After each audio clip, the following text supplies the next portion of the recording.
नमस्कार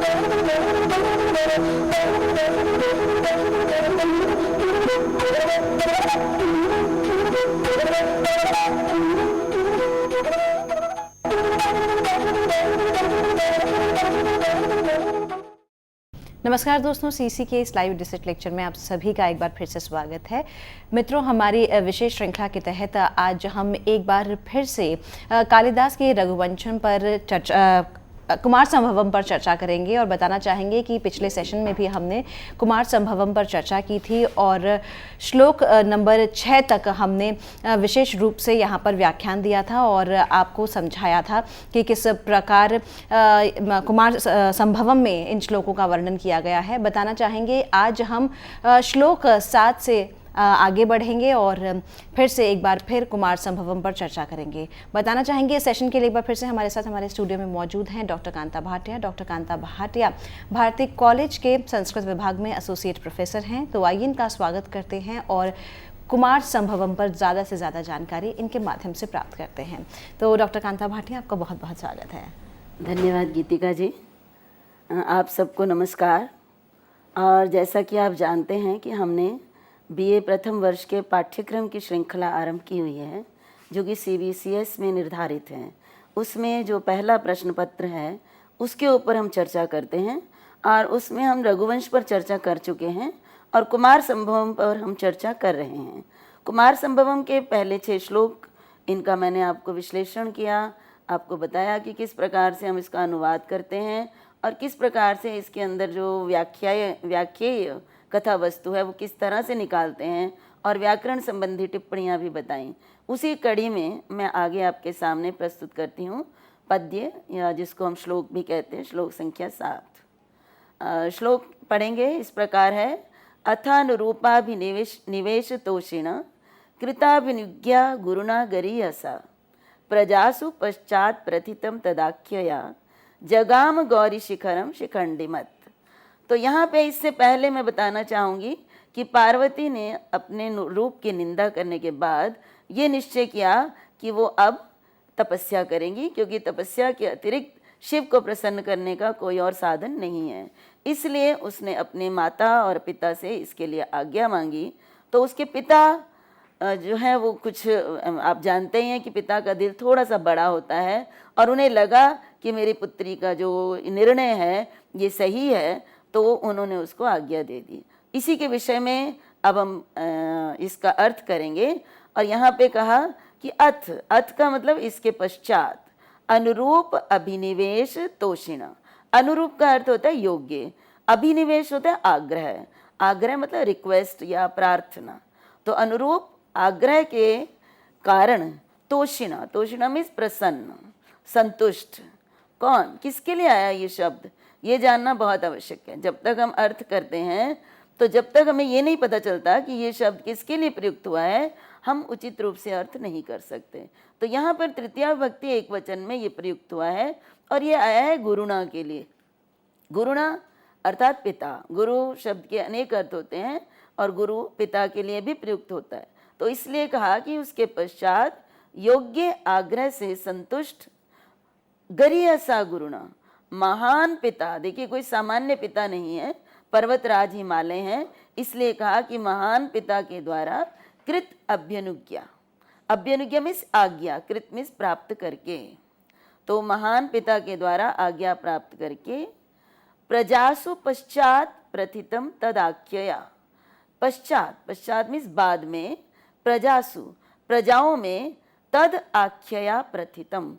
तद यहाँ पर प्रयोग किया है पार्वती के लिए, अर्थात तद मतलब उसके आख्यया मीन्स नाम से, प्रथितम मीन्स प्रसिद्ध, गौरी शिखरम, गौरी नामक शिखर पर, शिखंडिमत, शिखंडी कहते हैं हम मयूर, मोरों को, तो शिखंडियों से युक्त अर्थात मोरों से युक्त गौरी नामक शिखर पर जगाम में चली गई। तो हमने पहले ही बताया था कि पार्वती ने यह निर्णय कर लिया था कि वो तपस्या करेंगी। तो तपस्या करने के लिए पहले उन्होंने अपने पिता से आज्ञा मांगी और उनके पिता ने ये जाना कि पार्वती जो कुछ भी निर्णय ले रही है वो उचित है और सही है, इसलिए उन्होंने उसको आज्ञा दे दी। और आज्ञा देने के बाद पार्वती अब कहीं तो जाएगी ना, पर्वत शिखर पर चली गई, तो वहाँ पर्वत शिखर पर जिस पर वो गई उसका पहले कोई नाम नहीं था। एक अनजान पर्वत के शिखर पर पार्वती चली गई और बाद में जब पार्वती की तपस्या हुई वहाँ पर, तो वो पर्वत पार्वती के नाम से ही प्रसिद्ध हो गया और पार्वती का नाम गौरी भी है। तो इसलिए प्रजाओं में बाद में उस पर्वत का नाम गौरी शिखर हो गया, पर्वत शिखर का। और उस पर पार्वती तपस्या करने के लिए गई जहाँ पर बहुत अधिक मयूर रहते थे।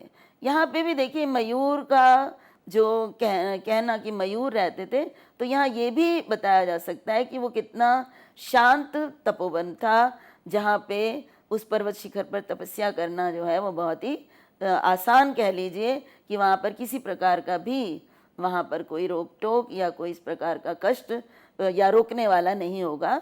ऐसे गौरी शिखर पर पार्वती पहुँच गई। तो अब हमें ये पता चल चुका है कि पार्वती ने निर्णय किया और पर्वत पर चली गई। अब इसमें कुछ विशेष शब्द हैं जिनका प्रयोग किया गया है, क्योंकि समस्त पदों का प्रयोग होता है अगर पद्य के अंदर, तो उन समस्त पदों को अलग करना अत्यंत अनिवार्य होता है। तो इसमें सबसे पहला जो शब्द है वो है अनुरूपाभिनिवेश तोषिणा। तो यहाँ पर जितने भी शब्द हैं उनको हम कैसे अलग करेंगे। इसमें एक शब्द है अनुरूपाभिनिवेश।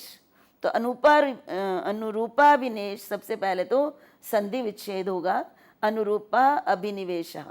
इसमें अनुरूप अभिनिवेश अर्थात यहाँ पे पहले हम संधि से भी पहले हम कर्मधारय बताएंगे और फिर उसके बाद इन दोनों में अनुरूप और अभिनिवेश में दीर्घ संधि होगी, क्योंकि अनुरूप का अ और अभिनिवेश का अ दोनों मिलकर अकह सवर्णे दीर्घ से दीर्घ हो जाते हैं। और उसके बाद है अनुरूपाभिनिवेश तोषिणा। तो यहाँ अभिरूपानिवेशेन तुष्यति इति, यहाँ पे तुष धातु है और संतुष्ट होने वाला ये कर्ता अर्थ है, इसलिए तुष धातु से डिनी प्रत्यय होकर यहाँ पर तोष शब्द बनता है। तो ये हमारा हो गया कि अनुरूपाभिनिवेशेन तोषी अर्थात तुष्यति इति, तृतीया तत्पुरुष समास है। उसके बाद है कृताभ्यनुज्ञा।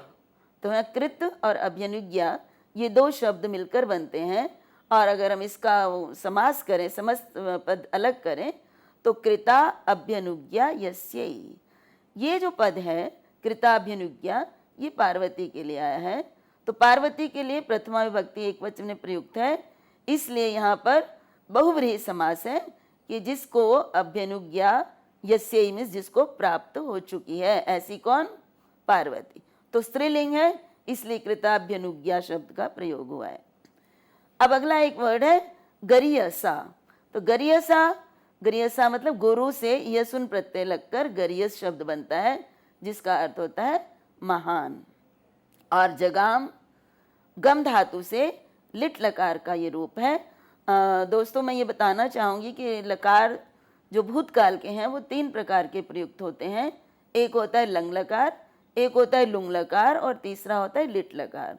तो लिट लकार का प्रयोग हमने कालिदास के कुमार संभव में बहुत अधिक देखा है, और लिट लकार का प्रयोग वहाँ किया जाता है जहाँ परोक्ष भूत हो, अर्थात हमें पता नहीं है वास्तव में ये कहानी है कब की है, ये घटनाएं कब हुई, इसका हमें ज्ञात नहीं है, इसलिए परोक्ष भूत में यहाँ पे लिट लकार का प्रयोग किया जाता है भूतकाल के अर्थ में, इसीलिए जगाम में गम धातु से लिट लकार का प्रयोग है। अब हम आपके सामने अगला पद्य प्रस्तुत करेंगे, श्लोक संख्या 8। तो जब उसने निर्णय कर लिया तो उसके बाद इस श्लोक में बताया कि उन्होंने उस निर्णय के बाद अपना जो व्यवहार और अपनी जो वेशभूषा है उसका क्या किया, तो वो इस श्लोक के माध्यम से मैं बताऊंगी आपको। विमुच्य साहारम आहार्य निश्चया विलोल यष्टि परिविलुप्त चंदनम बबंध बालारुण बभ्रुवल्कलम पयोधरोत्सेद विशीर्ण संहति।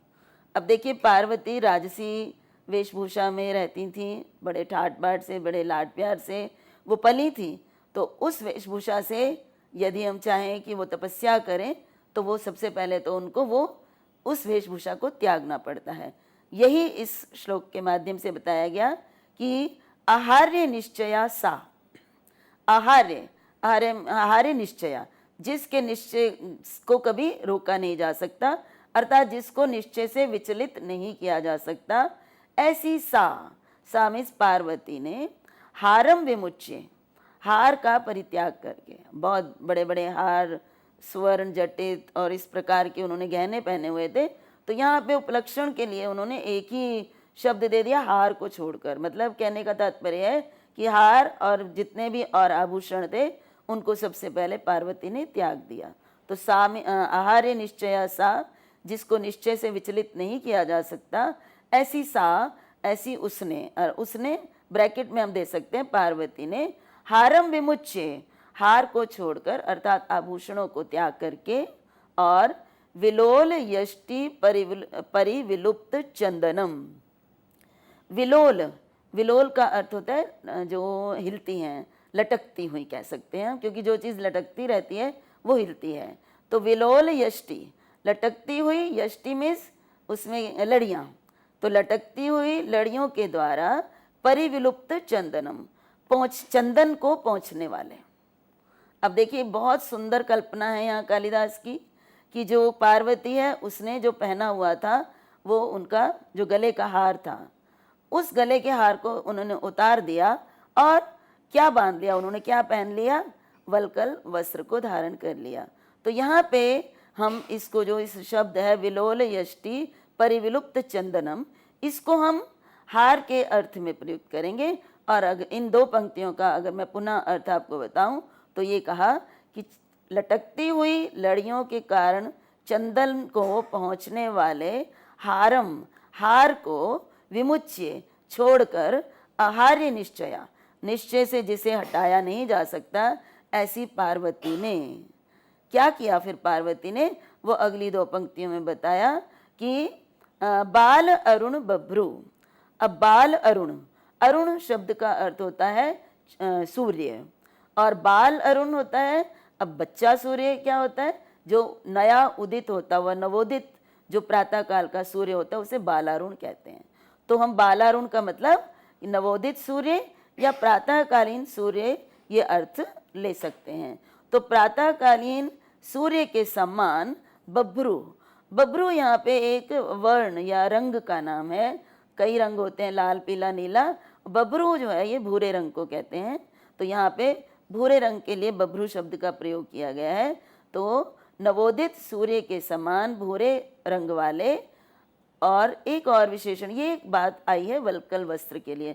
अब वल्कल शब्द का अर्थ होता है गेरुआ, जो कि गेरुआ वस्त्र धारण किया जाता है जब भी कोई तपस्या करनी हो, तो अपने जो राजसी वस्त्र त्याग कर और ये वल्कल धारण किया जाता है तपोवन में जाने के लिए भी, और यदि कोई तपस्या इत्यादि करनी है उसके लिए भी। तो पार्वती ने भी वो वल्कल वस्त्र धारण किया है, और इसीलिए उसके लिए बताया कि उन्होंने बाल अरुण बभ्रू, नवीन सूर्य के समान भूरे रंग वाले। और वल्कल वस्त्र का एक और बहुत सुंदर विशेषण है, वो है पयोधरोत्सेद विशीर्ण संहति।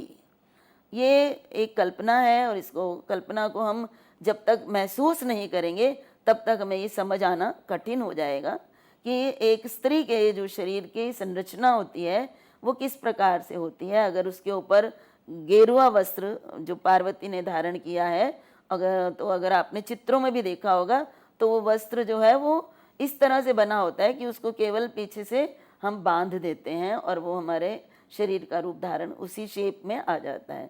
तो यही बात बताई है कि पयोधर, यहाँ पयोधर शब्द का अर्थ है स्तन, स्तनों के उत्सेद, उत्सेद मीन्स होता है उठान के कारण जिसकी समानता, संहति मीन्स समानता, विशीर्ण मीन्स टूट गई है।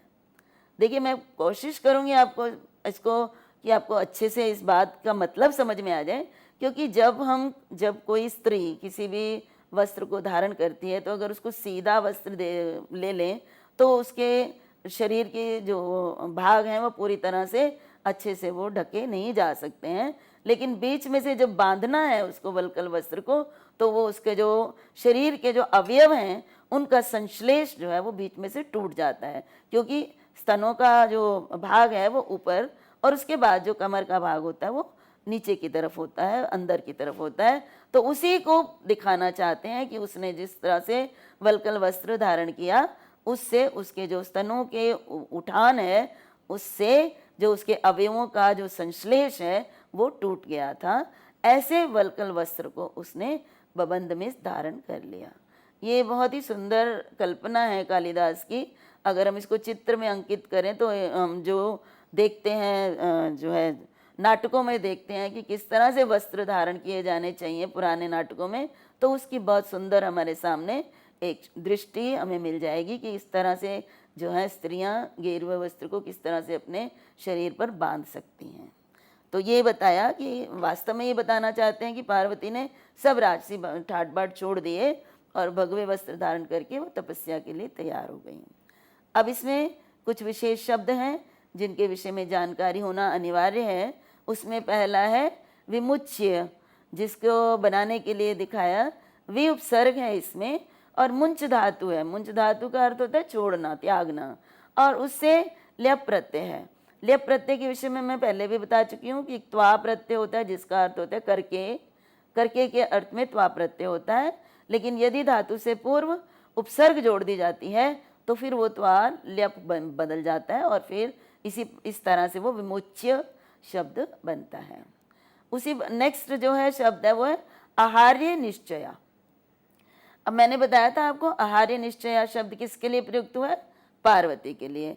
तो ये इस शब्द का अर्थ है आहार्य निश्चया यस्या, अर्थात जिसका निश्चय आहार्य है। आहार्य मीन्स हटाया, उसको छोड़ा नहीं जा सकता, कोई चाहे भी तो निश्चय से छुड़वा नहीं सकता। ऐसी कौन?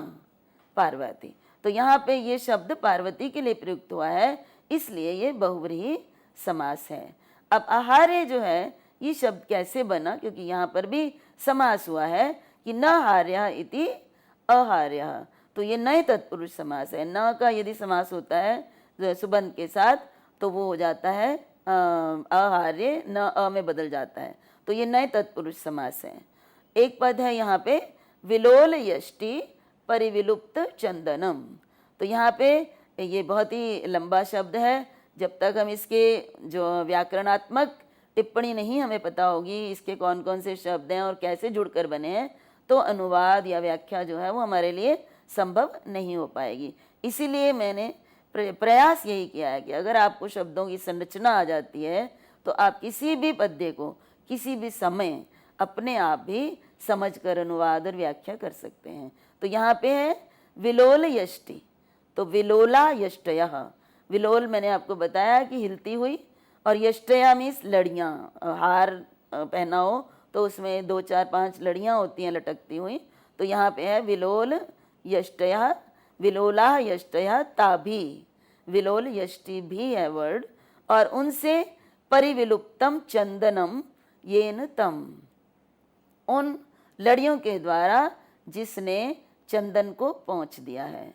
देखिए यहाँ पर समझने वाली बात यह है कि पार्वती चंदन का लेप अपने शरीर पर, देखिए प्राचीन काल में कोई सजावट के लिए कोई कृत्रिम सामग्री नहीं हुआ करती थी, साधन। इन जो प्राकृतिक चीज़ों से ही अपने आप को सजाया करती थी, और पार्वती के जो वक्ष स्थल पर चंदन का लेप है और वहीं पर वो हार था, तो उस हार ने हिल कर उसकी लड़ियाँ हिलती थी और उसके शरीर का जो चंदन था वो उससे पहुँच दिया गया था। तो यहाँ पर ये शब्द हार के लिए प्रयुक्त हुआ है कि ऐसा हार जिसकी लटकती हुई लड़ियों ने उसके शरीर का चंदन जो है वो पहुँच दिया था, ऐसे हार को पार्वती ने छोड़ दिया। तो यहाँ पे विलोला यष्टयः, लटकती हुई यष्टियाँ, लड़ियाँ, और ताभी परिविलुप्तम चंदनम येन तम, उनके द्वारा चंदन को जिसने पहुँच दिया है, ऐसे तम इस उसको। यहाँ पे हार के लिए शब्द प्रयुक्त हुआ है, इसलिए द्वितीय विभक्ति एक वचन में हारम है, और चंदनम भी द्वितीय विभक्ति एक वचन में प्रयुक्त हुआ है। उसके बाद आपके पास शब्द है बबंध।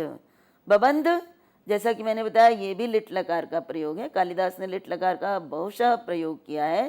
तो बबंध बंध धातु से लिट लकार प्रथम पुरुष एक वचन है। देखिए लिट लकार की पहचान तो व्याकरण का अध्ययन करने के बाद पूरी तरह से उसका जो संरचना समझ में आती है, लेकिन मैं पहचान के लिए थोड़ा सा बता देना चाहती हूँ छात्रों के लिए कि जहाँ पर भी क्रियापद बनाते हुए धातु को द्वित्व दिखे भूतकाल की क्रिया में, तो वहाँ पे हमें थोड़ा सा ये ज्ञान हो जाता है कि यहाँ पर ये लिट लकार का प्रयोग होगा। जैसे कि अभी हमने निनिंद पढ़ा था पहले एक शब्द, तो निंद का नी जो है उसको द्वित्व किया। इसी प्रकार चकार, जगाम, गम धातु के ग को द्वित्व करके ग के स्थान पर ज संधि के उनके नियमों के अनुसार होता है।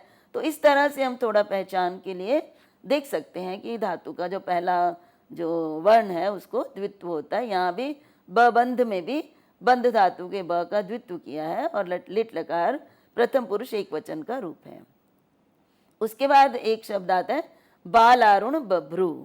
अब बाल अरुण मैंने अभी आपको बताया था, बाल अरुण, बालश्च असौ अरुण, अर्थात नवोदय, नवोदित, अरुणा में सूर्य। तो यहाँ पर कर्मधारय समास है। और उसके बाद बालारुण बभ्रू को अगर हम स्पष्ट करें तो बालारुण इव बभ्रू, कि बाल जो है नए सूर्य के समान जो भूरे रंग का है। यहाँ तुलना की समानता बताई है, भूरे रंग की सूर्य के समान। तो कर्मधारय समास है यहाँ पर। और उसके बाद हम आगे बढ़ते हैं तो अगला जो पद्य है वो हमारे सामने है। अभी तो हमें बताया कि पार्वती ने अपनी वेशभूषा का त्याग करके और उसने क्या धारण कर लिया, वल्कल धारण कर लिया। अब जो उनके बाल हैं उनकी संरचना किस प्रकार से है, क्योंकि पहले तो पार्वती बड़े सजे संवरे बाल रखती थी बहुत सुंदर सजावट के साथ। तो यहाँ पर अब पार्वती ने बालों पर नहीं, कंघा भी नहीं, बालों को संवारना भी नहीं, कुछ भी नहीं करना तपस्या में। तो उसका बड़ा सुंदर चित्रण किया है इस पद्य संख्या 9 में। और बताया गया कि यथा प्रसिद्धैर मधुरम शिरोरुहै जटाभिरप्येवम भूत तदाननम न षट्पद श्रेणीभिरेव पंकजम स शैवला संगम अपि प्रकाशते।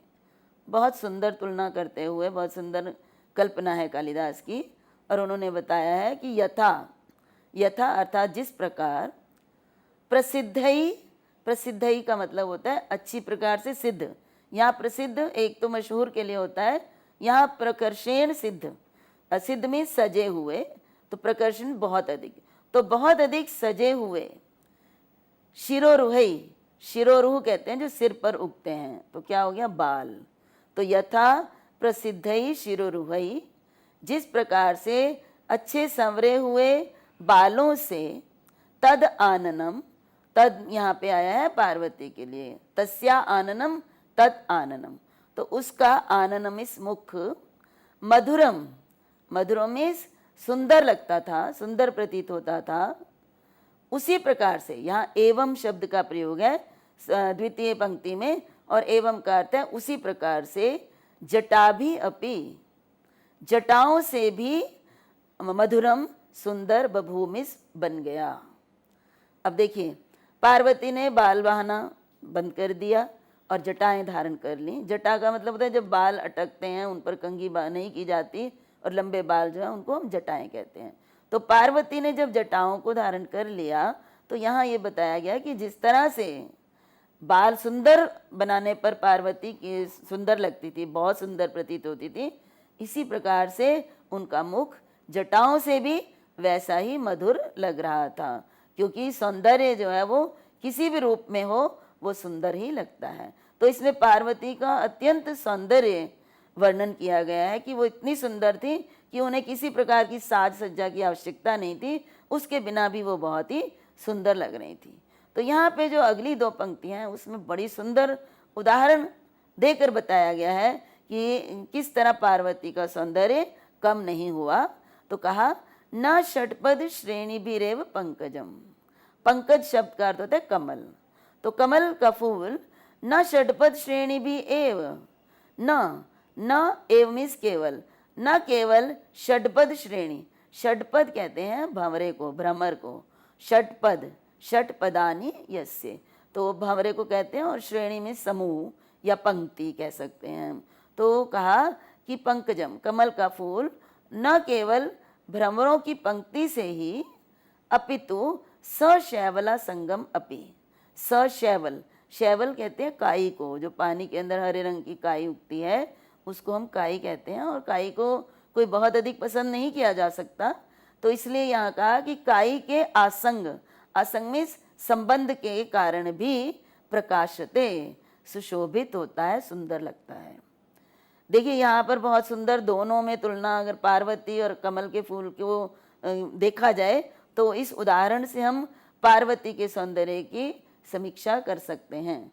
उन्होंने कहा कि पार्वती ने क्या धारण किया है, उन्होंने जटाओं को धारण कर लिया है, लेकिन फिर भी उन जटाओं के मध्य उनका मुख उतना ही सुंदर लग रहा है जितना कि उसका सुंदर सजे बालों के साथ लगता था। जैसे कमल का फूल है, कमल का फूल पानी में उगता है और पानी के अंदर काई भी हो जाती है, तो काई के मध्य एक कमल का फूल जिस तरह से और भी अधिक सुंदर प्रतीत होता है। आप कल्पना कीजिए कि हरी हरी काई और उसके अंदर से निकला हुआ सुंदर कमल का फूल। तो कमल का फूल जिस तरह से काई के कारण भी और भी सुशोभित होता है, उसी प्रकार से पार्वती का मुख भी कमल के समान ही है। और काई यहाँ के कहा कि जटाएं, जो बाल जो कि सजे संवरे ना हो, तो काई की तुलना अगर हम करें तो वह जटाओं से करेंगे, और पार्वती के मुख की तुलना करेंगे तो पंकजों से करेंगे, कमल से करेंगे। जो कमल का फूल है उस पर भंवरे अगर बैठे हों, भंवरे खूब पंक्ति लगा के बैठे हों, तो वो तब भी इतना सुंदर लगता है, और जब काई के साथ हो तो भी उतना सुंदर लगता है। इसी प्रकार से पार्वती भी जैसे सुंदर सजे बालों से लगती थी, वैसे ही वो जटाओं के कारण भी लगती है। तो यहाँ पर पार्वती के सौंदर्य का रूप भी हमारे सामने आता है, और उसकी तपस्या में उन्होंने क्या क्या परिवर्तन किए अपने साज सज्जा में और अपने वेशभूषा में, ये भी हमारे सामने आ रहा है कालिदास के इन श्लोकों के माध्यम से। तो यहाँ पे कुछ शब्दों का प्रयोग है जिनके विषय में मैं बताना चाहूँगी। एक है इसमें प्रसिद्धैर मधुरम, प्रसिद्धैर मधुरम। तो यहाँ पे एक संधि है, विसर्ग संधि, जिसमें कि स को र हो जाता है। अब स कहाँ से आता है, ये व्याकरण का विषय है, और ये प्रथम वर्ष के छात्र छात्राओं को उतना अधिक इसकी समझ ना आ पाए, लेकिन थोड़ा सा मैं बता दूंगी कि जब हम शब्द रूप चलाते हैं, शब्द रूप बनाते हैं, तो प्रसिद्ध शब्द से तृतीया बहुवचन में ऐस लगती है विभक्ति, और उसका स मैंने दिखाया आपको, प्रसिद्ध ही स। अब ये स जो है वो सु है, सु आदि विभक्तियां हैं, और उसके साथ मधुरम है, तो स के स्थान पर स जो शुरू सूत्र द्वारा रू हो जाता है, और रू का र रहता है, और ऊपर जब आधा हो जाता है तो वो उसको हम म के ऊपर लगा देते हैं। इस प्रकार से प्रसिद्धैर मधुरम बनता है। यदि अधिक जानकारी हो तो इसको हम आगे और अधिक व्याकरण का जब हम कभी चर्चा करेंगे तो उसमें बता सकते हैं कि प्रमुख अमुक संधि किस प्रकार से हुई है। एक शब्द है आपके सामने शिरोरुहई। शिरोरुहई, मैंने आपको कहा शिरोरुहई का अर्थ है बाल। तो बाल कैसे अर्थ है, तो शिरसी रुहंती इति। तो शिरस शब्द और रुहंती जो है रूह धातु से क प्रत्यय लगकर बना है। तो शिरस और रूह जब हम इसको संधि करेंगे उसी तरह से स के स्थान पर रूह करेंगे। तो यहाँ पर हम रूह को ऊ करेंगे, क्योंकि इसके बाद हमारे पास र है जो कि हर्ष प्रत्याहार में आता है, और इसके विषय में बहुत लंबी चर्चा है कि हम ऊ करेंगे या रू का लोप करेंगे, तो ये भी व्याकरण से संबंधित है। लेकिन यहाँ ये जानना अनिवार्य है कि यहाँ पर रू को ऊ होकर और फिर हमारे पास शिरो संधि करके शिरो रूह शब्द बनता है। इसी प्रकार से जटाभिरप्येवम अभूत तदाननम, तो यहाँ पे जटाभिस और अपि इन दोनों में भी संधि है, जैसे मैंने भी आपको बताया, स को यहाँ रूह हो जाता है, और उसके बाद अभूत जटाभि एवं जो है इसमें यण संधि हुई है, और उसके बाद एक शब्द है अभूत जो कि भू धातु से लुंग लकार का रूप है, प्रथम पुरुष एक वचन में प्रयुक्त हुआ है। और एक शब्द है षटपद श्रेणी भी रेव, तो यहाँ पे षटपद श्रेणी भिस और एव, और यहाँ भी स को र हो गया। और षटपद शब्द कैसे बना इसके विषय में जानना जरूरी है। षटपदाह तेषाम श्रेण्या, षटपद श्रेणी मतलब 6 पैर जिनके होते हैं, ये भ्रमर के लिए आया है, उसके 6 पैर होते हैं, और उनकी श्रेणी में पंक्ति। और पंकज शब्द, पंकजम जो बहुत प्रयुक्त होता है उसके लिए है, उसकी सिद्धि होगी पंके जायते इति, जो कीचड़ में उत्पन्न होता है उसे पंकज कहते हैं। और सप्तम्याम जने ड सूत्र द्वारा यहाँ पे जन धातु से ड प्रत्यय लग के ज बनता है और इस प्रकार पंकज शब्द निष्पन्न होता है।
अब हम आपके सामने श्लोक संख्या 10 पढ़ेंगे और बताएंगे कि इसमें पार्वती ने किस प्रकार से अपने जो अन्य जो जीवनचर्या है या अपने जो वेशभूषा है उसमें क्या परिवर्तन किया तपस्या के लिए। तो वो श्लोक है हमारे सामने। प्रतिक्षणम सा कृतरोम विक्रियाम व्रताय मौंजीम त्रिगुणाम बभार्याम अकारी तत्पूर्व निबद्धया तया सरागमस्या रसना गुणास्पदम। तो यहाँ बताया कि सा मीन्स पार्वती ने प्रतिक्षणम प्रत्येक क्षण हर क्षण कृत रोम विक्रियाम रोम विक्रियाम मीन्स रोमांचन रोमांच को उत्पन्न कृत मीन्स करने वाली। तो रोमांच उत्पन्न करने वाली या मीन्स जिस त्रिगुणाम मौंजिम तीन गुण मीन्स जिसके तीन रस्सियाँ हों तीन तार हों ऐसी मौंजिम मीन्स मूंज से बनी हुई मेखला को व्रताए व्रत के लिए नियम के लिए बभार धारण किया। मैं एक बार पुनः बताऊंगी कौन से पद कैसे आप लगाओगे उनको। जब तक हमें ये नहीं पता चलेगा कि किस पद का प्रयोग किस तरह से करना है तो हम इसका अर्थ उतने अच्छे प्रकार से नहीं कर पाएंगे। तो सबसे पहले पार्वती के लिए शब्द है सा मीन्स उसने अर्थात पार्वती ने, हम ब्रैकेट में दे सकते हैं। प्रतिक्षणम हर क्षण रोम विक्रियाम कृत रोमांच को कृत मीन्स उत्पन्न करने वाली। त्रिगुणाम तीन गुणों वाली तीन तारों वाली तीन रस्सियों से बनी हुई।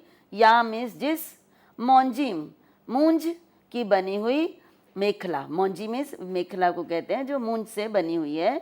व्रत आय मीन्स व्रत के लिए बभार मीन्स धारण किया था। तया तत्पूर्व निबद्धया उसको पहली बार बांधने के कारण तया मीन्स उसने क्या किया। अस्या मीन्स उसके अर्थात पार्वती के रसना गुणास्पदम रसना गुण मीन्स जो कमर पर बांधने वाला होता है स्थान कमर पर बांधने वाले स्थान को आस्पदम में स्थान को। तो रसना गुण यहाँ पे कह सकते हैं करधनी शब्द या मेखला शब्द जो कि कमर पर एक आभूषण धारण करते हैं। तो उस मेखला के आस्पदम स्थान को सरागम अकारी सराग लालिमा से युक्त अकारी मीन्स कर दिया।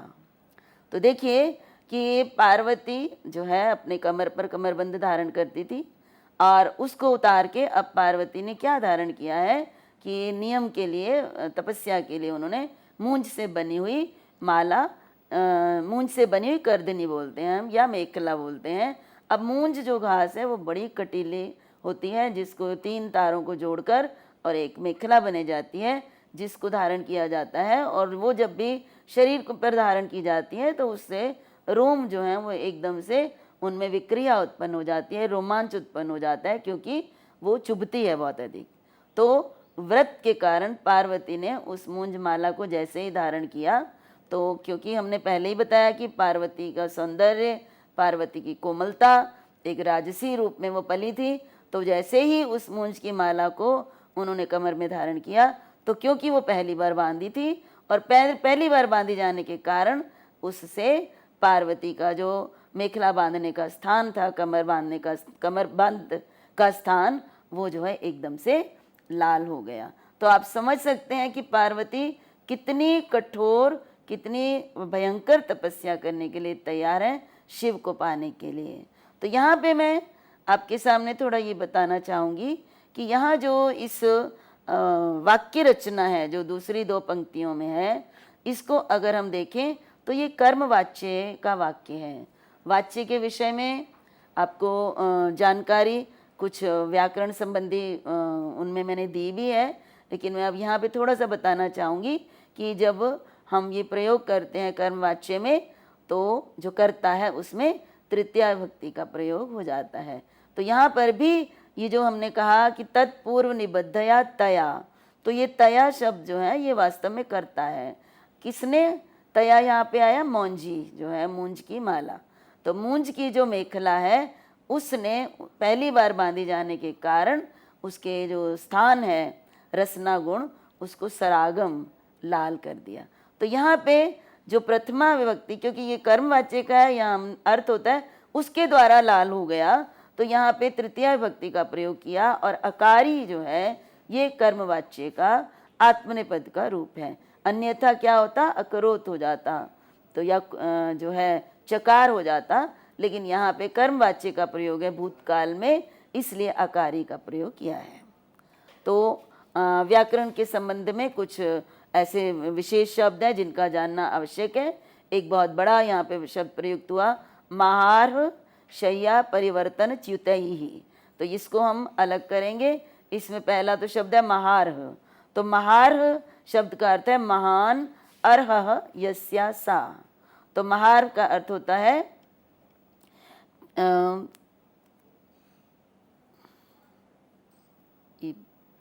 तो ये जो श्लोक है इसका जो अर्थ है ये मैंने आपके सामने बताया है, लेकिन इसमें मैंने आपको कर्मवाच्य के विषय में तो बताया, लेकिन कुछ शब्द इसमें ऐसे प्रयुक्त हुए हैं जो कि आपको कृत रोम विक्रियाम जैसे कुछ शब्द हैं, या त्रिगुणाम जैसे शब्द हैं, उनको भी जानना अनिवार्य है। पहले लास्ट की 2 पंक्तियां मैंने आपके सामने बताई, लेकिन ये जो है इसके विषय में भी कुछ जानकारी आवश्यक है। तो कृत रोम विक्रियाम, तो यहाँ पे है कृतः रोमेशु विक्रिया यया ताम, अर्थात रोमों में जिसने विकार पैदा कर दिया, ऐसा कौन? मौंजीम का ये विशेषण है उस मेखला का। इसी प्रकार से त्रिगुणाम, त्रयो गुणाः यस्याम ताम, ये हो गया त्रिगुणाम, ये भी उसी मौंजीम का विशेषण है।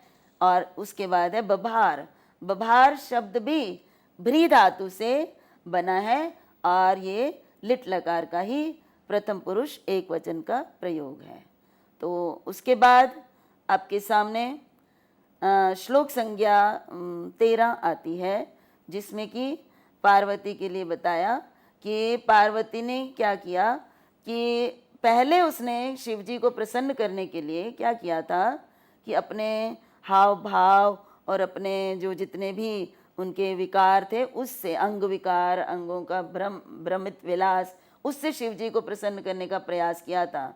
लेकिन जब भी उनको ये लगा कि मेरी जो आँखें हैं, मेरी सुंदरता है, मेरे हाव भाव हैं, इनका तो कोई अब लाभ नहीं है, तो अब पार्वती ने अपने उस हाव भाव सब कुछ को त्याग दिया, उसका वर्णन इस श्लोक संख्या 13 में किया गया है।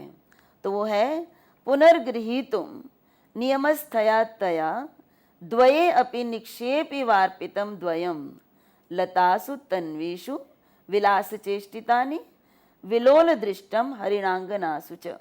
ये बहुत ही सुंदर श्लोक है जिसमें बताया कि नियमस्थया तया, नियमस्थ नियम का पालन करने वाली, तया तया में उस पार्वती ने, पुनर्गृहीतुम, पुनर्गृहीतुम पुनः गृहीतुम इस वापस लेने के लिए,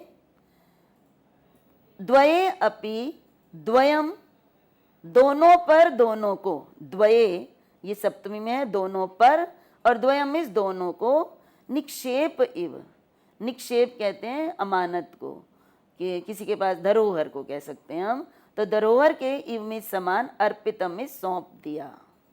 पहली दो पंक्तियां दोबारा से देखेंगे हम कि नियम में स्थित तया में उसने, पुनर्गृहीतुम पुनः वापस लेने के लिए, द्वये अपि दोनों पर ही, द्वयम दोनों को, निक्षेप इव अर्पितम अमानत के समान या धरोहर के समान अर्पित में सौंप दिया।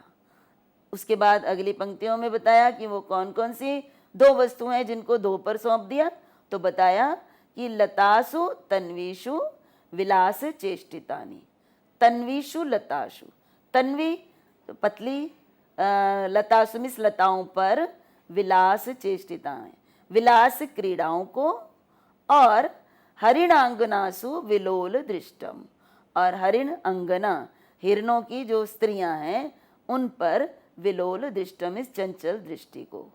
तो यहाँ पे हम अगर सारा एक साथ करें तो हम कह सकते हैं कि नियम में स्थित उसने दोबारा प्राप्त करने के लिए लतासु तन्वीषु, तन्वी लताओं पर विलास चेष्टाएं, और हिरणों की स्त्रियों पर विलोल दृष्टम चंचल दृष्टि, इन दोनों पर दोनों को सौंप दिया।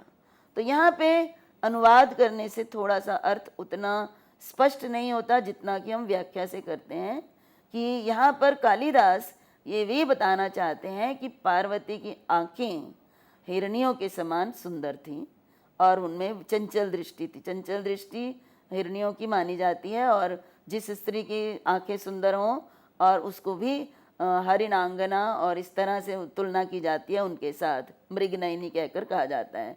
तो पार्वती की आंखों की सुंदरता और उसके विलास चेष्टिताएं, जो उसकी चेष्टाएं, जो उसके हाव भाव हैं, उनका देखना उठना, उनका हंसना और उनका इस प्रकार से जो है हिलना डुलना चलना, ये सारी कहलाती हैं विलास चेष्टिताएं।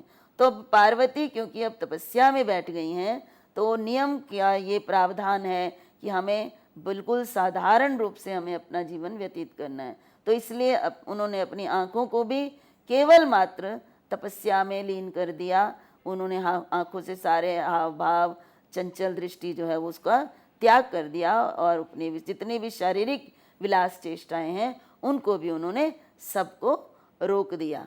तो यहाँ कालिदास ने बहुत सुंदर तुलना की है कि उन्होंने क्या किया है। ये कल्पना है कवि की, क्योंकि अब जंगल में जहाँ पे वो तपस्या कर रही हैं वहाँ पर लताएं और पशु पक्षी ये सब हैं। तो वो कह रहे हैं कि उन्होंने जो अपनी विलास चेष्टिताएं हैं, ऐसा लग रहा है कि मानो अमानत के रूप में, धरोहर के रूप में लताओं को दे दी। लताएं जो है एकदम पतली और चंचल होती हैं, हिलती रहती हैं। तो उन्होंने कहा कि ये जो विलास की चेष्टाएं पार्वती की थी वो उन्होंने इन लताओं को सौंप दी हैं, लताओं में आ गई हैं। और इसी प्रकार से जो हिरनियाँ जो हैं उनको इन्होंने अपने विलास जो चंचल दृष्टि है वो उनको प्रदान कर दी है। तो यहाँ वास्तव में कालिदास ये बताना चाहते हैं कि हिरनियों ने जो विलास चेष्टाएं ली हैं वो पार्वती से ही ली होंगी, और लताओं में जो हिरनियों में जो चंचल दृष्टि है वो उन्होंने पार्वती से ली होगी, और लताओं में जो विलास चेष्टाएं हैं जो हम जिनको देखकर बहुत ही आकर्षित होते हैं लताओं को हिलते हुए हवा में, वो ऐसा प्रतीत होता है कि उन्होंने पार्वती से ली होंगी। तो दोनों काम कालिदास साथ साथ करते हैं कि पार्वती किस तरह से नियम के कारण, तपस्या के नियम हैं कि मनुष्य को जब तपस्या करनी है तो अपने शरीर अपने सबका मोह छोड़कर एकदम से शांत भाव से समाधिस्थ होकर तपस्या करनी है। तो पार्वती ने भी ऐसा ही किया और जो हिरने और जो लताएं हैं उनकी सुंदरता का भी कालिदास ने एक परोक्ष रूप में वर्णन कर दिया कि ये जो लताओं में हिलना डुलना है ये बड़ा ही मन को भाने वाला है, और चंचल दृष्टि हिरनियों की भी बहुत सुंदर होती है। और पार्वती के पास भी वैसे ही थी, जिसका त्याग करके पार्वती अब तपस्या में लीन हो गई है। तो अब जो है इसमें कुछ ऐसे पद हैं जिनके विषय में मैं बताऊंगी। पुनर्गृहीतुम, इसको पुनः और गृहीतुम, इनमें दो पद हैं। और पुनः और गृहीतुम को अगर मैं स्पष्ट करूं तो ग्रह धातु से तुमन प्रत्यय लगकर गृहीतुम बनता है। और पुनः का जो है उसको र में परिवर्तित हो जाता है, वो मैंने पहले भी बताया है आपको। संधि है विसर्ग संधि। और नियमस्थया, नियमस्थया जो शब्द है ये पार्वती के लिए प्रयुक्त हुआ है, और इसका अर्थ है नियमे स्था और तया, अर्थात जो नियम में स्था में स्थित है, जिसने नियम को धारण कर लिया है, ग्रहण कर लिया है, ऐसी नियमस्थया। फिर एक शब्द है द्वये अपि। अब द्वये अपि जो है ये दोनों में संधि हुई है, द्वये और अपि में। और इव अर्पितम जो है, इव और अर्पितम इन दोनों में संधि हुई है, दीर्घ संधि। और उसके बाद शब्द है तन्वीषु।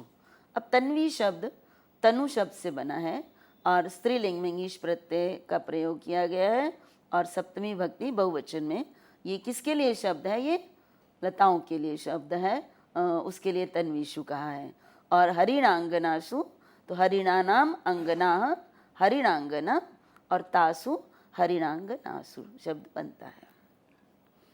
अब अगले श्लोक में बहुत ही सुंदर वर्णन है कि पार्वती तपस्या के साथ साथ जितने भी वन में जंगल में वृक्ष हैं उन सब का किस प्रकार से ध्यान रखती थी और किस तरह से उसने पुत्रों के समान उनको पाला था। देखिए ये पर्यावरण के लिए बहुत ही सुंदर उदाहरण है कि किस तरह से मनुष्य उस समय पर्यावरण की संरक्षा में पूरी तरह से तत्पर थे, कि नियम में रहते हुए, तपस्या में रहते हुए भी पार्वती वृक्षों का पूरा ध्यान रखती थी और फिर उनकी किस तरह से वो रक्षा करती थी, ये प्रस्तुत श्लोक के द्वारा हमें ज्ञात होता है, जो मैं आपके सामने प्रस्तुत करने जा रही हूँ। श्लोक संख्या 14।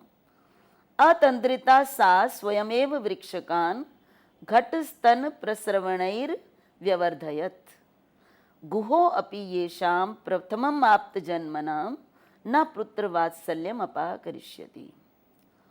अब देखिए मैं अभी भी कह रही हूँ कि पर्यावरण के प्रति सजगता यहाँ इस श्लोक में आपको किस तरह से दिखाई देगी। आप भी इसका अनुमान भी नहीं लगा सकते कि किस तरह से उस समय जो है वृक्षों को किस दृष्टि से देखा जाता था। तो यहाँ कहा कि अतंद्रिता सा, अतंद्रिता, तंद्रिता होता है आलस्य युक्त, अतंद्रिता मीन्स आलस्य से रहित होकर।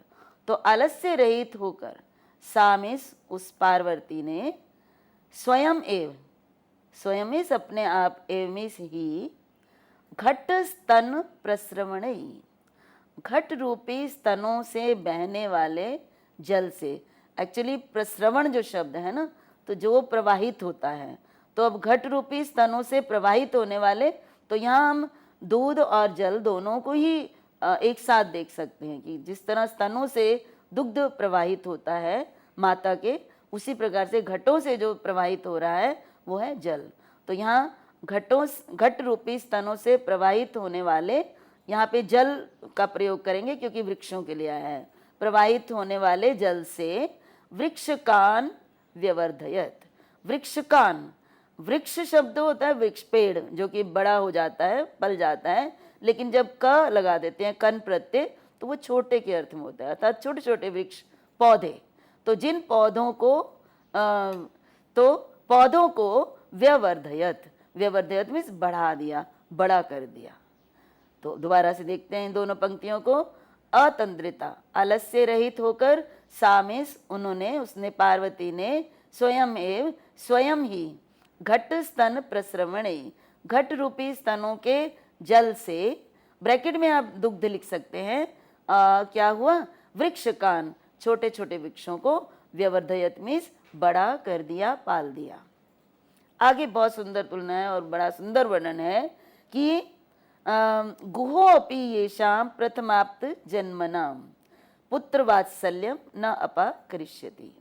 कहा कि गुहो अपि, गुह जो है पार्वती के पुत्र कार्तिकेय के लिए प्रयुक्त हुआ है, और कहा है कि गुहो अपि मीन्स कार्तिकेय भी प्रथम आप्त जन्मनाम, पहले, प्रथम इस पहले, आप्त जन्म, जन्म प्राप्त करने वाले, पहले जन्म लेने वाले या पहले जन्म लेने वाले, ये शामिस जिनके पुत्र वात्सल्यम, पुत्र प्रेम को न अपाकरिष्यति, छीन नहीं सकता, कम नहीं कर सकता। बहुत सुंदर है। अगर हम इसको समझें तो किस तरह से पार्वती इनको छोटे छोटे वृक्षों को पुत्रों के समान पालती थी।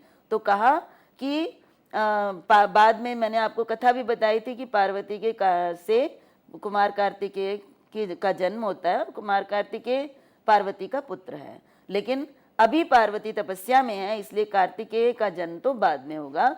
तो उसी बात को लेकर कहते हैं कि ये वृक्ष पार्वती के लिए पुत्रों के समान थे। जिस तरह से अपनी संतान को दुग्ध से माता पालती है, बड़ा करती है, तो इन वृक्षों के लिए दुग्ध क्या है? जो घट का जल है। तो स्वयं घड़ों में जल लेकर पार्वती ने अपने जो छोटे छोटे वृक्ष आसपास थे उनको इस तरह से बड़ा किया कि वो उसको पुत्र के समान प्रिय थे। और पहले जन्म हुआ उनका तपस्या के समय, ये जो वृक्ष बड़े बड़े हो गए, तो बाद में जब उनके पुत्र उत्पन्न हुआ कुमार कार्तिकेय, तो इनके प्रति जो पार्वती का पुत्र प्रेम था वो कार्तिकेय के उत्पन्न होने से, जन्म लेने से भी वो प्रेम कम नहीं हुआ। तो मतलब हम कह सकते हैं कि अपने पुत्र की उत्पत्ति हो जाने पर भी पार्वती का इन वृक्षों के प्रति जो पुत्र के समान स्नेह था वो वैसे का वैसा बना रहा, कम नहीं हुआ। तो यहाँ पर प्रकृति के प्रति प्रेम का कालिदास का जो वर्णन है वो बहुत ही हृदयाकर्षक है, और सभी के लिए एक शिक्षा है कि जो तपस्या में रहकर भी अगर कोई व्यक्ति पर्वतों इनके लिए वृक्षों के प्रति इतना सजग रहता है, तो सामान्य मनुष्य को भी अपने आसपास के वातावरण के, प्रकृति का पूरा ध्यान रखना चाहिए। अब यहाँ पे कुछ शब्द हैं जिनके विषय में मैं बताऊंगी। अब अतंद्रिता शब्द जो कि प्रयोग किया गया पार्वती के लिए, और तंद्रिता मतलब आलस्य युक्त, और नए समास हुआ है न तंद्रिता। तो न तंद्रिता इति अतंद्रिता, न को अ हो जाता है। इसी प्रकार से ये बड़ा शब्द है घट स्तवन प्रसवणई व्यवर्धयत। तो यहाँ पे घट स्तन, घट स्तना नाम प्रस्रवणा, घट स्तन प्रस्रवणा, और तई उनके द्वारा व्यवर्धयत। अब व्यवर्धयत जो है वो वी प्लस अवर्धयत से बना है, और वी उपसर्ग है, और अवर्धयत में वृद्ध धातु है, और निच प्रत्यय लगाकर, और लंग लकार का प्रथम पुरुष एक वचन का रूप है। मैं यहाँ पे निच प्रत्यय के बारे में थोड़ा सा आपको बताना चाहूँगी, क्योंकि यहाँ पे जो है बढ़ाया है, पार्वती ने उनको बड़ा किया है। देखिए, एक होता है काम अपने आप होना, जैसे वृक्ष बड़े हो गए तो हम वहाँ पे अपने आप होते हैं, लेकिन अगर मैंने उसको कुछ किया है या कोई दूसरा प्रेरणा देता है उसको करने के लिए, तो वहाँ पर प्रेरणा के अर्थ में निच प्रत्यय का प्रयोग होता है। और यहाँ पर भी निच प्रत्यय लगकर यहाँ पर लंग लकार का रूप बना है, अर्थात पार्वती ने ये किया है, उनको बड़ा किया है, वो स्वयं बड़े नहीं हुए हैं। इसी प्रकार से शब्द है गुहोपि। तो यहाँ पे गुहा प्लस अपि, इन दोनों में संधि है, और ऊ होकर रु को ऊ और ऊ को ओ होकर गुहो अपि बनता है। और गुहो अपि में भी संधि कौन सी है? पूर्व रूप संधि है। ये जो चिन्ह होता है ये पूर्व रूप को बताता है। तो एंगा पदांताद अति सूत्र है, ये व्याकरण का नियम है, पाणिनि का सूत्र है, जिससे कि हम पूर्व रूप करते हैं, ओ अ का लोप हो जाता है और बीच में हम चिन्ह लगाते हैं। इसी प्रकार से अगला शब्द है प्रथमाप्त जन्मनाम। तो प्रथमम आप्तम जन्म यही तेषाम, प्रथमाप्त जन्म मतलब प्रथमम पहले, आप्तम जन्म जिन्होंने जन्म प्राप्त किया है, ऐसे। कौन है ये शब्द किसके लिए आया है? वृक्षकान के लिए। छोटे छोटे जो वृक्ष हैं वो किससे पहले उत्पन्न हो गए? गुह से। गुह अर्थात कार्तिकेय, तो उनके लिए ये शब्द प्रयुक्त हुआ है। और पुत्र वात्सल्यम अपाकरिष्यति, इसमें है पुत्राणाम वात्सल्यम बनता है पुत्र वात्सल्यम, और अपाकरिष्यति अप उपसर्ग और प्लस आ उपसर्ग, और करिष्यति बनता है क्री धातु से, ये लृट लकार प्रथम पुरुष एक वचन का रूप है। भविष्यत काल में हम भविष्य के अर्थ में लृट लकार का प्रयोग करते हैं। अब आपके सामने में अगला श्लोक संख्या 15 वो बताने जा रही हूँ। अरण्य बीजांजलि दान लालिता तथा च तस्याम हरिणा विशश्वसु यथा तदीयैर्नयनैः कुतूहलात् पुरा सखीनाम अमिमीत लोचने। देखिए, एक व्यक्ति वो होता है जिसको देखकर पशु पक्षी डर डर कर भागते हैं, परंतु पार्वती का जो उनका व्यक्तित्व था वो इतना सौम्य, इतना मधुर था कि उनको देखकर जो जंगल में वहाँ शिखर पर जो पशु रहते थे, पशु पक्षी, वो उनको किसी प्रकार से भय नहीं था। तो पार्वती ने अपने व्यक्तित्व को इस प्रकार से वहाँ पे रखा हुआ था ताकि कोई भी उससे भयभीत ना हो। तो इसी का वर्णन करते हुए उन्होंने एक उदाहरण से, हिरणों के उदाहरण से हमें बताया कि हिरण, क्योंकि सबसे कहते हैं हिरण जो है बहुत ही मासूम और डरपोक जो है वो पशु होता है, वो किसी को हानि नहीं पहुंचाता, बहुत जल्दी डर जाता है। तो इसलिए उन्होंने कहा कि हिरण किस तरह से पार्वती के आसपास रहते थे, पार्वती का उनके साथ कैसा व्यवहार था, उसका वर्णन किया। अरण्य बीजांजलि दान लालिता।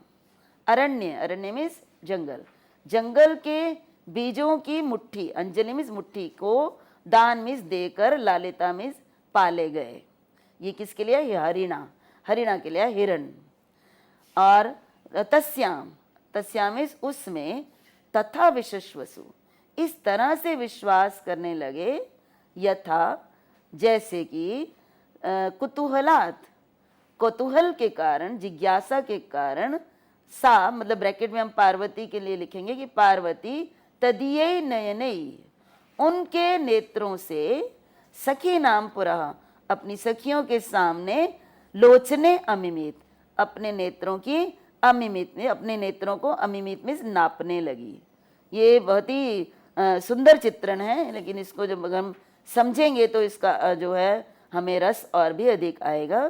कि यहाँ ये बताया है कि जंगल में पार्वती जो है उनको जंगली बीज से उनको पाल रही थी। अभी तो हमने वृक्षों के विषय में पढ़ा, अब पार्वती पशुओं के प्रति उसका कितना स्नेह था ये बताया है। और इस कारण से वो पार्वती पर इतना अधिक विश्वास करने लगे कि वो पार्वती के आमने सामने ही रहते थे, बिल्कुल भी भयभीत नहीं होते थे, इधर उधर नहीं जाते थे। और इतना तक कि पार्वती अपनी सखियों के सामने उनके आँखों से अपनी आँखों को नापती थी। तो ये उनकी निकटता का है कि किस तरह से वो पार्वती के पास आके बिना किसी भय के, बिना किसी डर के आकर बैठते थे, और पार्वती भी अपनी आँखों की तुलना उनकी आँखों से करती थी। ये एक भय ना होना और निकटता का बहुत ही सुंदर हमारे सामने चित्रण किया गया है कालिदास के द्वारा। अब हम धन्यवाद देना चाहेंगे डॉक्टर कांता भाटिया को, जिनके माध्यम से आज हमें एक बार फिर कुमार संभवम पर चर्चा करने का मौका मिला। हमने कुछ श्लोकों का यहाँ वर्णन किया। मित्रों, हम यही चाहेंगे कि आप इस लेक्चर को YouTube पर ज़रूर देखें, क्योंकि जल्द ही हम इसे YouTube पर अपलोड करेंगे, और उसके उपरांत मन में उत्पन्न होने वाली जिज्ञासाओं को हमारे साथ साझा करें हमारी ईमेल ID पर संपर्क करके। हमारी ईमेल ID है info.cec@nic.in।